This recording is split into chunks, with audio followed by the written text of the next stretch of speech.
कभी आपने आसमान पे चांद को देखा होगा, कितना खूबसूरत नज़र आ रहा है।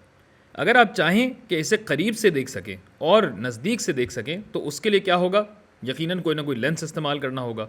ये हमारे पास एक मैग्नीफाइंग ग्लास है। मगर मैग्नीफाइंग ग्लास से जब हम देखते हैं तब तो चांद हमें धुंधला नज़र आ रहा है, कुछ समझ में नहीं आ रहा, बड़ा भी नज़र नहीं आ रहा। तो फ़ायदा क्या हुआ भाई?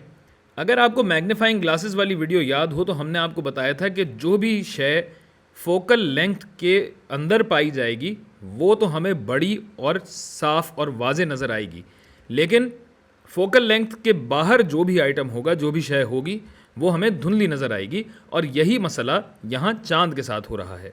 गोया हमें किसी तरीके से चांद को करीब लाना होगा, लेकिन चांद को ज़ाहिर खींच के तो नहीं ला सकते, तो इसके लिए लगता है टेलीस्कोप प्रिंसिपल, जो कि करता ये है कि दूर पाए जाने वाले ऑब्जेक्ट्स या दूर पाई जाने वाली अशिया को करीब लाता है और फिर करीब लाने के बाद मैग्नीफाइंग ग्लास के जरिए या लेंस के जरिए उस शय को बड़ा करके दिखाता है। तो मिसाल के तौर पे यहाँ देखिए कि हमारे पास लेंस है और ये दूर, बहुत ही दूर चांद मौजूद है जो कि लाखों किलोमीटर दूर होता है हमसे। अब इसे किस तरीके से करीब ला सकते हैं? जाहिर है इसके लिए लेंस इस्तेमाल करना होगा और लेंस के लिए यहाँ से शुआएं निकल रही होंगी। तो एक शुआ तो ऊपर से निकल रही है और उमूमन दूसरी शुआ हम प्रिंसिपल एक्सिस के मुतवाज़ी या पैरेलल बनाते हैं, लेकिन अगर वो यहाँ बनाएंगे तो लेंस तक रोशनी पहुँचेगी कैसे? तो हम ये करते हैं कि दूसरी रे या दूसरी शुआ यूँ निकालते हैं कि पहली शुआ के नीचे हो। और अब ये देखिए कि लेंस तक रोशनी पहुँचते पहुँचते मुतवाज़ी या पैरेलल हो चुकी है और ये नीली वाली शुआ अब फोकस से गुज़र रही है, जबकि ये नारंगी वाली शुआ ये लेंस के सेंटर से गुजर रही है। और अब जाहिर है लेंस से गुजरने के बाद ये नीली वाली शुआ मुड़ेगी, रुख बदलेगी और अब ये देखिए कि दूसरे फोकस पे ही हमारा अक्स बन रहा है, यानी अब चांद हमें नज़दीक नज़र आ रहा है। गो कि ये इन्वर्टेड है, पलटा हुआ है, लेकिन एन फोकस पे हमारा चांद का इमेज या अक्स बन रहा है।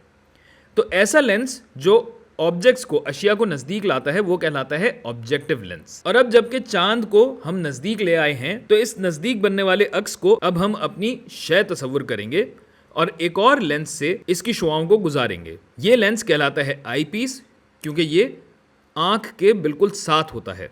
और जैसा कि आपको बताया था कि अगर आप मैग्नीफिकेशन चाहते हैं, आप चाहते हैं कि शय आपको बड़ी होकर नज़र आए, उसका साइज़ बढ़ाना चाहते हैं, तो इस शय को फोकल लेंथ के अंदर अंदर लाना पड़ेगा या एन फोकस पे रख दीजिए। तो एफ ई आई पीस का फोकस है और अब चांद का अक्स जो कि हमारा ऑब्जेक्ट है, ये ऑब्जेक्ट इस फोकस पे पाया जाता है। और अब हम जब शुआएं यहाँ से गुजारेंगे तो ये शुआएं आँखों से होती हुई अब सीधा हमारे रेटिना पे जाके पड़ेंगी और हमें चांद बड़ा होता हुआ नज़र आएगा। तो भाई अब ये देखिए कि हमने एक लेंस यहाँ बीच में लगाया और हमें एक असल अक्स चांद का बनता हुआ नज़र आ गया। आप देख भी सकते हैं कि इस पर दाग धब्बों से हमें पता लग रहा है कि ये पलटा हुआ है, जिसका मतलब है कि ये अक्स है। अब इस अक्स को बड़ा करने के लिए मैग्नीफाइंग ग्लास या एक और लेंस जब हम नज़दीक लाए तो अब ये चांद हमें बड़ा नज़र आ रहा है। इससे मत घबराइएगा कि हमें धुंधला क्यों नज़र आ रहा है। धुंधला इसलिए नज़र आ रहा है कि हम टेलीस्कोप के ज़रिए इस चीज़ को अभी नहीं देख रहे, अभी हमने सिर्फ और सिर्फ लेंसेज लगाए हैं। अगर एक ढंग के टेलीस्कोप आप इस्तेमाल करेंगे तो यही इमेज और ज़्यादा शफाफ होता चला जाएगा, फोकस्ड होता चला जाएगा, साफ नज़र आने लगेगा। तो अपनी उरियां आँख से जब हम देखते हैं तो चांद हमें ऐसा नज़र आता है, जबकि टेलीस्कोप से देखते हैं तो चांद हमें नज़दीक और बड़े साइज़ का नज़र आता है।